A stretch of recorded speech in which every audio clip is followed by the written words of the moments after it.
Assalamualaikum. Nama saya Cindy Raditya Anggraini dari Fakultas Ekonomi dan Bisnis jurusan S1 di Universitas Mercu Buana.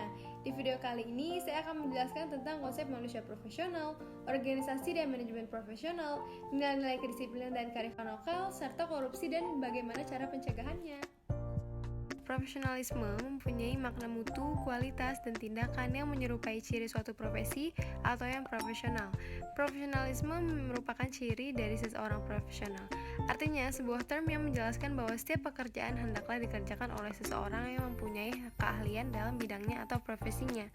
Penggunaan istilah profesionalisme menunjuk pada derajat penampilan seseorang sebagai profesional atau penampilan suatu pekerjaan sebagai suatu profesi. Ada yang profesional tinggi, sedang, dan rendah. Profesional juga mengacu kepada sikap atau komitmen anggota profesi. Konsep profesionalisme dalam penelitian dijelaskan bahwa ia memiliki 5 muatan atau prinsip, yaitu pertama, afiliasi komunikasi, yaitu menggunakan ikatan profesi sebagai acuan, termasuk di dalam organisasi formal atau kelompok-kelompok kolega informal. Sumber ide utama pekerjaan, melalui ikatan profesi ini, para profesional membangun kesadaran potensi. Kedua, kebutuhan untuk mandiri, suatu pandangan bahwa seseorang yang profesional harus mampu membuat keputusan sendiri tanpa tekanan dari pihak lain.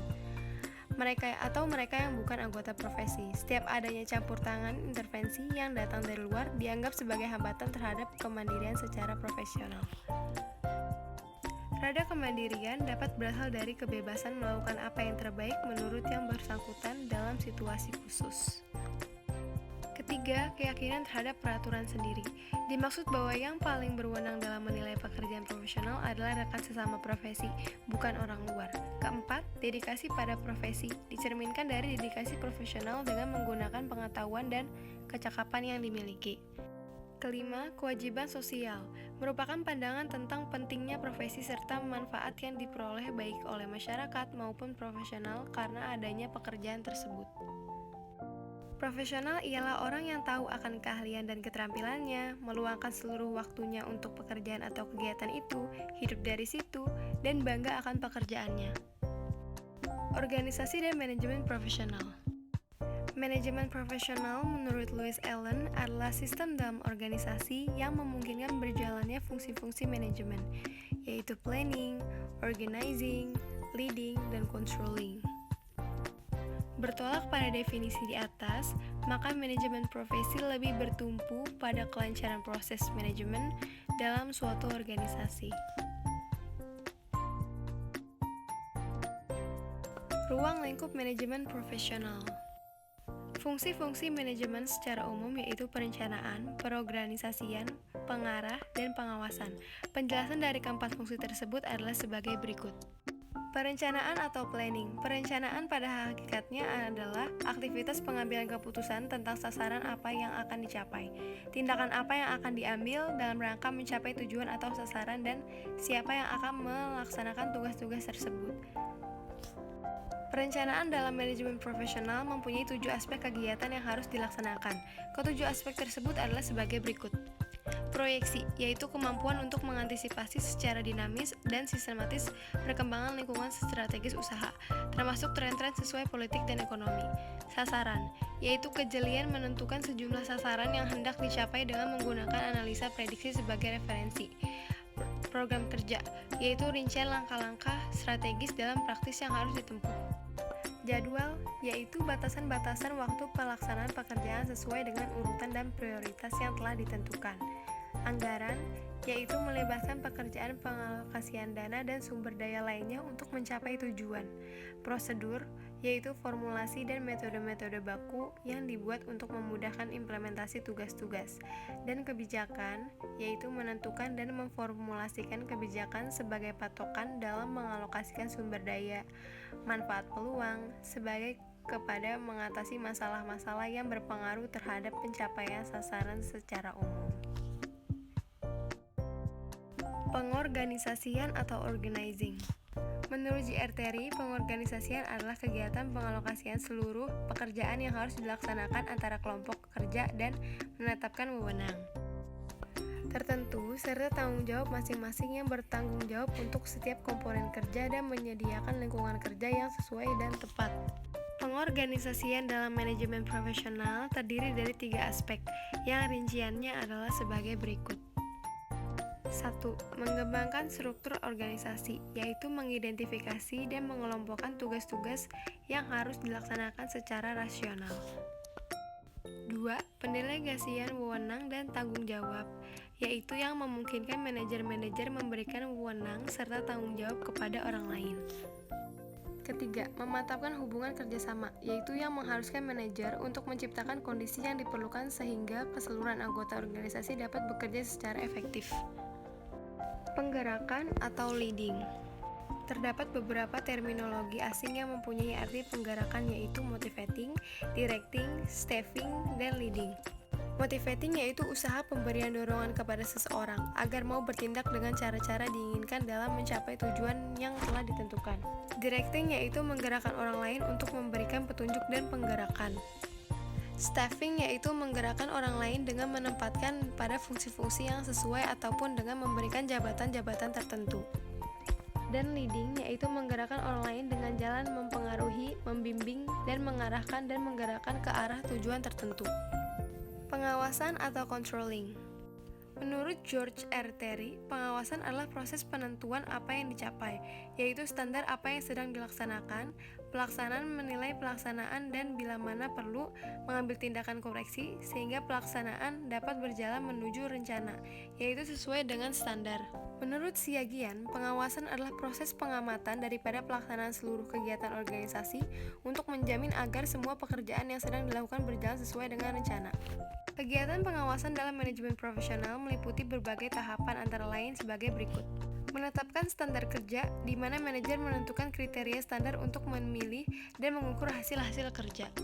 Mengukur prestasi kerja, yaitu mendeskripsikan atau mencatat dan menyusun laporan pekerjaan, baik yang sedang berlangsung maupun yang telah selesai. Evaluasi prestasi kerja, yaitu meneliti, mengamati, dan menilai pekerjaan-pekerjaan yang sedang berlangsung atau yang telah selesai. Terakhir, mengoreksi hasil kerja, yaitu memperbaiki hasil kerja yang dianggap kurang baik atau tidak maksimal dan merekomendasikan atau membuat formula-formula baru untuk kesempurnaan. Karakteristik manajemen profesional. Pertama, mempromosikan dan mengembangkan kepentingan kelompok di atas kepentingan pribadi. Kedua, menekankan manajemen dengan memanfaatkan kemampuan orang lain. Ketiga, melakukan desentralisasi kekuasaan dengan kemampuan memilih mana keputusan yang harus diambil sendiri dan yang harus dilegasikan.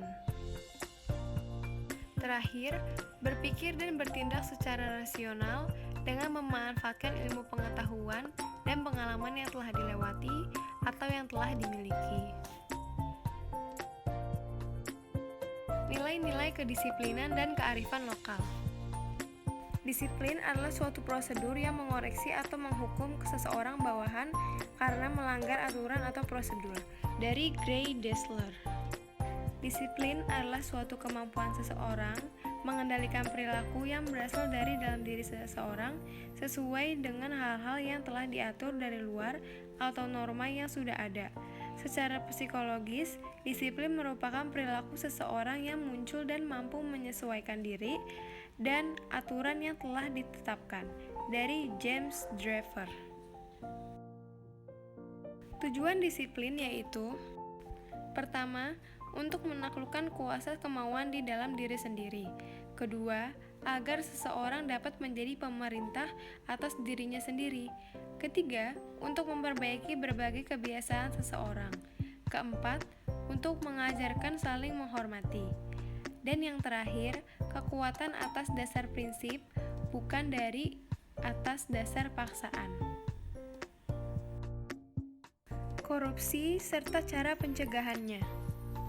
Pengertian korupsi adalah perilaku tidak jujur atau ilegal, terutama dilakukan orang yang berwenang. Antara lain, korupsi adalah tindakan atau efek dari membuat seseorang berubah dari standar perilaku moral menjadi tidak bermoral. Berdasarkan Undang-Undang Nomor 31 Tahun 1999, korupsi adalah tindakan setiap orang yang secara melawan hukum melakukan perbuatan memperkaya diri sendiri atau orang lain atau suatu korporasi yang dapat merugikan keuangan negara atau perekonomian negara. Penyebab korupsi. Penyebab korupsi yang terjadi dari setiap segi kehidupan yaitu faktor internal dan faktor eksternal. Sesuai dengan namanya, faktor internal merupakan faktor penyebab korupsi yang berasal dari dalam diri pribadi, sedangkan faktor yang eksternal merupakan faktor penyebab korupsi yang disebabkan oleh keadaan di luar. Korupsi sekarang ini banyak dikaitkan dengan politik, ekonomi, kebijakan pemerintah dalam masalah sosial maupun internasional, serta pembangunan nasional. Setiap tahunnya, bahkan mungkin setiap bulannya, banyak pejabat daerah yang tertangkap karena melakukan korupsi tersebut. Cara pencegahan korupsi. Pencegahan korupsi dapat dilakukan melalui dua cara. Pertama, secara langsung melalui pembenahan sistem tata kelola kekuasaan dan keuangan negara, seperti kontrol ketat dana-dana ke daerah, transparansi, dan akuntabilitasi pengelolaan keuangan negara, meningkatkan efisiensi negara, memperkuat peran KPK di bidang pencegahan korupsi. Dengan memperkuat pengawasan terhadap kinerja badan-badan penegak hukum dan keadilan seperti kepolisian, kejaksaan, dan kehakiman, serta memutus mata rantai atau aturan berbelit-belit yang membuka ruang bagi praktek korupsi. Kedua, secara tidak langsung, antara lain pendidikan kebiasaan tidak korup, seperti hidup sederhana, jujur, disiplin, dan bertanggung jawab sejak pendidikan dasar, sejak pendidikan usia dini, atau dari keluarga.